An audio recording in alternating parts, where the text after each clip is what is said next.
Welcome to ఉదయం news. Narasaraopet పట్టణ 25వ ward పెద చెరువులో గుడ్ మార్నింగ్ నరసరావుపేట కార్యక్రమాన్ని చిలకలూరిపేట నియోజకవర్గ పరిశీలకులు శ్రీ చిట్టా విజయభాస్కర్ రెడ్డి గారితో కలిసి నిర్వహించిన పల్నాడు జిల్లా YSR Congress party working president doctor Shri Gopireddy Srinivas Reddy గారు మీడియాతో మాట్లాడుతూ, ఈరోజు గుడ్ మార్నింగ్ నరసరావుపేట కార్యక్రమంలో భాగంగా పెద్ద చెరువులోని 25వ వార్డులో గుడ్ మార్నింగ్ కార్యక్రమం నిర్వహించడం జరుగుతూ ఉంది. ఈ కార్యక్రమంలో ప్రధాన సమస్యలు, ప్రజల యొక్క సమస్యల గురించి తెలుసుకుంటూ ఈ కార్యక్రమం ముందుకు నడుస్తూ ఉంది. ముఖ్యంగా ఈరోజు ఈ ప్రధానంగా సమస్యలు మంచినీళ్ళు రావట్లేదని చెప్తున్నారు. దాదాపు నెల రోజుల నుంచి ఈ ప్రాంతం ఏదైతే వెనక ప్రాంతం ఉందో 25వ వార్డులో ఇక్కడ మంచినీళ్ళు రావట్లేదని ప్రజలు చెప్తా ఉన్నారు.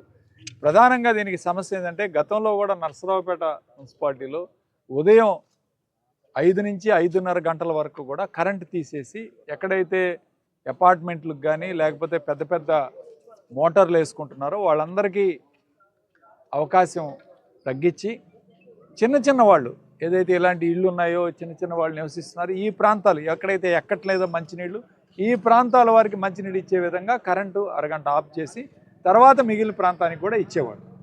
ఇప్పుడు ఆ సిస్టమ్ ఆపేసి, మరి కొత్తగా కలెక్టర్ గారు చెప్పారో ఎవరు చెప్పారో మాకు తెలియదు, ఆ సిస్టమ్ ఆపేసి ఇప్పుడు కొత్తగా కరెంట్ ఉంచుతున్నారు. దానివల్ల చాలా ఎక్కువ ప్రాంతాలకి మంచినీళ్ళు సరిగ్గా సరఫరా రావట్లేదు. అది వాస్తవం. దయచేసి మేము కలెక్టర్ గారికి చెప్పేది, ఎందుకంటే ఇక్కడ అంతా ఇన్ఛార్జీల పర్వం. మున్సిపల్ కమిషనర్ లేడు, 6 నెలలు అయింది మున్సిపల్ కమిషనర్ లేక నరసరావుపేట మున్సిపాలిటీ. ఇన్ఛార్జి కమిషనర్తో నడిపిస్తున్నారు. ఆర్డీఓ లేరు, ఇన్ఛార్జి ఆర్డీఓ. డిఎస్పీ లేరు, ఇన్ఛార్జి డిఎస్పీ. అందరూ ఇన్ఛార్జి, డిఆర్ఓ ఇన్ఛార్జి, అందరూ కూడా ఇన్ఛార్జీలే.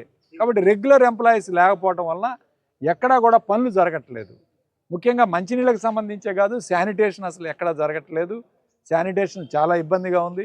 అదేంటంటే ఎమ్మెల్యే గారు చీపురు పట్టుకొని మెయిన్ రోడ్లో ఒక రోడ్డు ఊడుస్తాడు, కానీ లోపలికి వస్తే కంపు కొడతా ఉన్నాయి. వార్డుల్లో ఎక్కడా కూడా కాలువలు శుభ్రం చేసిన పరిస్థితి లేదని చెప్పి ఈరోజు ప్రజలందరూ కూడా చెప్తా ఉన్నారు. అట్లానే చెత్త తీసుకువెళ్ళడానికి వారానికి ఒక్కసారి వస్తున్నారు చెత్త తీసుకెళ్ళడానికి. అంటే వారం రోజుల పాటు చెత్త ఇళ్లలో పెట్టుకోవాలన్నా? ఏ రోజుకి ఆ రోజు చెత్త తీసుకోకపోతే ఎంత ఇబ్బంది పడతాం ఇంట్లో వాసనతోటి. వారం రోజుల పాటు చెత్త అదే చెత్తతో కుళ్ళి కంపు కొట్టే వాసన వస్తూ ఉంటే చెత్త తీసుకువెళ్ళడానికి వారం రోజులు పడుతుందట. ఇంత అధ్వానంగా ఈరోజు నరసరావుపేట మున్సిపాలిటీ నడుపుతూ ఉంటే మన ఎమ్మెల్యే గారు ఏం చేస్తున్నారు? ఆయనకి అసెంబ్లీకి వెళ్ళి 2 డ్రామా వేషాలు వేస్తున్నాడు, లేకపోతే 4 అబద్ధాలు చెప్తా ఉన్నాడు.